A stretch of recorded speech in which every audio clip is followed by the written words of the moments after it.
RocketLab stock price is soaring like one of its rockets into space. And in this video, I wanted to talk about the latest release, the financial and commentary that is resulting in this huge stock price jump for RocketLab stock investors. Great news to be sure. So let's take a look at this exciting and innovative space company. I want to thank the Motley Fool for sponsoring this video. Visit fool.com/parkev for the 10 best stocks to buy now. So if you didn't already know about the company, here's a good step-by-step picture of what they aim to do here. And one of which is they want to launch rockets into space, right? They have record number of annual launches with more scheduled for the year. And they signed $55 million worth of new contracts in the third quarter alone. They also want to have a spacecraft, right? They want to offer the tools to do things in space.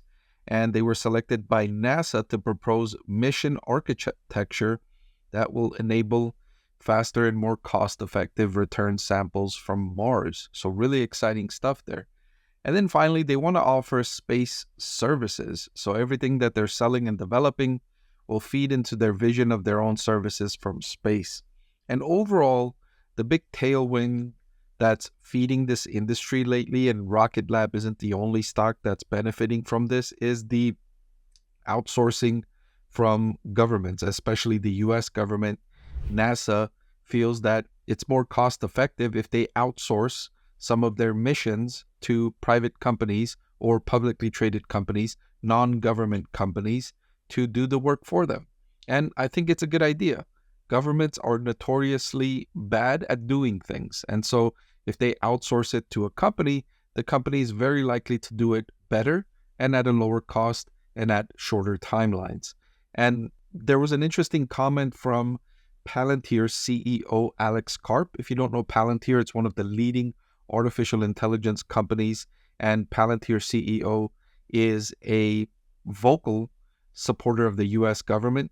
And he cited in his most recent quarterly conference call with investors how the U.S. won the world wars by partnership with private industry, right? Ford helped build so many of the military vehicles during the battles that were necessary to win the war. It wasn't just government entities that won the war. It was the partnership with private industry.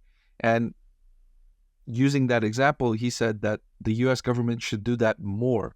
Partner with private industry or companies that are not part of the government to help facilitate the creation of these products and services that are critical to the nation's needs.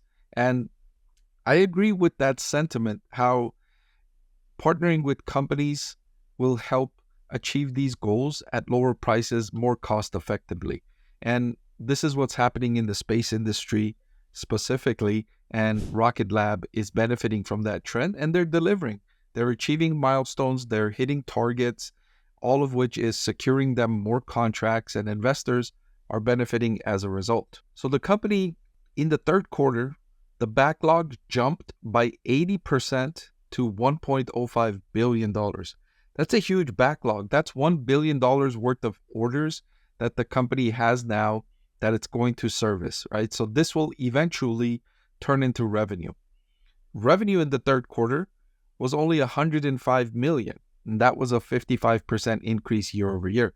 The reason I say only is because when you compare it to its backlog of $1 billion, that's only a fraction of the total, right? Just 10%. So it has 10 quarters worth of backlog to serve, and every quarter, the backlog is rising faster than revenue, which means it's securing more orders than it's fulfilling on a quarterly basis. So demand is growing for its services faster than it can deliver those services. And that's similar to if you have let's say a manufacturing company, it's similar to having demand that exceeds your supply, right? You can only create, let's say, 100 widgets every year, but people want to buy 125 widgets. And so they'll buy as many as you can make. And that's the position RocketLab finds itself in, is they have customers for everything they can deliver, right? And more than what they can deliver. And that's a great position to be in because that gives you negotiating power, gives you pricing power. You can raise prices because you can say, hey, if you don't pay it, somebody else is paying it. So you got to pay up. Still, it's great news. And the guidance for the fourth quarter has the company continuing this strong performance. The management team is forecasting $130 million in revenue in the fourth quarter, which would be up by $25 million from the previous quarter where they generated $105 million. So more good news there. Management expects the good times to continue for RocketLab. In another good sign, the company's third quarter gross margin sequentially improved due to a mix shift towards higher margin space system components, and partly because they're selecting these products and services and they're able to deliver them at a more cost-efficient scale, and their gross margin is improving. So getting a little more detail on that backlog of over $1 billion that I talked about, the company expects that approximately 50% of their ending Q3 backlog to be recognized within 12 months, and the remaining 50% to be recognized beyond 12 months. So this $1 billion in backlog, they expect half of that to be recognized in the next year. So that means over the next year, they expect to have roughly $500 million in revenue. And that would be a great improvement from the company's previous year of revenue. So revenue is growing nicely, but the backlog keeps growing faster than revenue. So the company can keep growing like this as long as they continue securing these deals and getting these contracts. All right, so the next big question becomes, how quickly can they turn this into a profitable business? So in the third quarter, their non-GAAP expenses jumped a little bit from the previous quarter.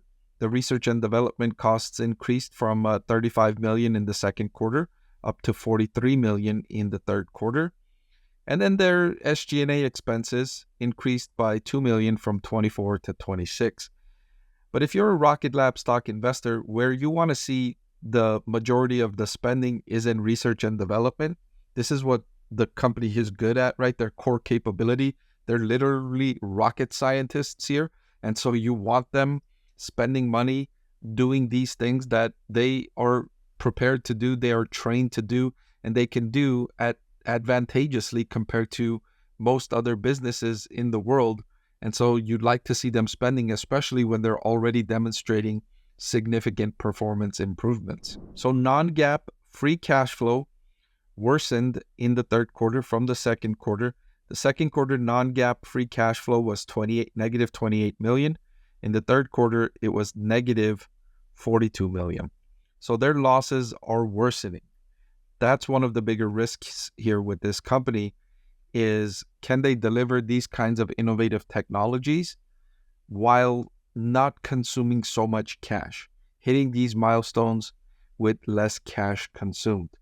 So this was driven by spending on research and development, of course, but they still have $508 million of cash on hand, and as of the end of the third quarter. So if you compare the negative $42 million with the $508 million, they still have 10 quarters worth of cash, like more than 2 years worth of cash. And as they sign these new deals and start to deliver on the deals, more cash will be coming in, and then they can ask for down payments when they sign a new deal. So long as these deals are coming in and they're signing contracts, I think the company's in an excellent position. So great news here for RocketLab stock investors as the stock is soaring like one of its rockets. Hey everyone, I'm excited to announce that my book is finally available for sale. I've been working on it for more than a year now, so I'm really excited to finally share this with you now. It goes through my framework for evaluating stocks. Some of you often ask why I like this stock or why I like the other stock, and this framework provides you the things that I look at when I'm evaluating stocks. I've added the link in the description below.